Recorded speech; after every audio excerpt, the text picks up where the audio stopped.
Well, we're back on site. The job's completely installed. It went great.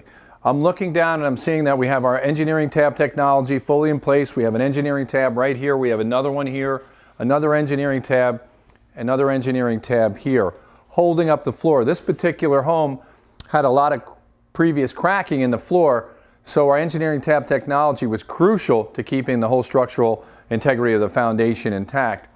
One of the things that the homeowners were concerned about, they were getting an enormous amount of water, and the other estimates that they had gotten to fix their basement, they just didn't feel that that was up to the task. They didn't think it could handle the volume of water that this particular basement was getting.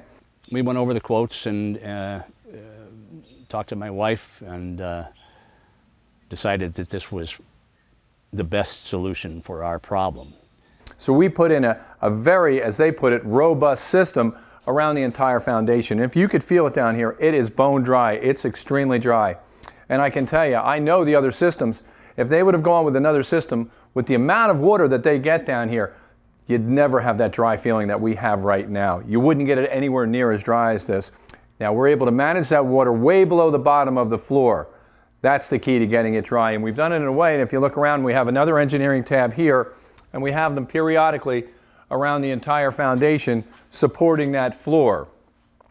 So it's structurally sound with an enormous waterproofing system in here going to a pump station on that far corner, and then we have another pump station which is all the way on this corner.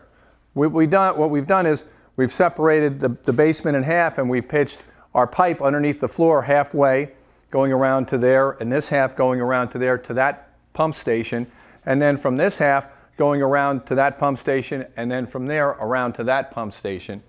So we've split it up because you need pitch and placement to be perfect for any subfloor water management system.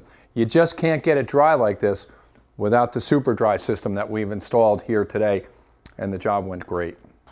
If you've liked the video, please subscribe and hit the bell, and that'll notify you when our future videos are coming out. And thanks for watching.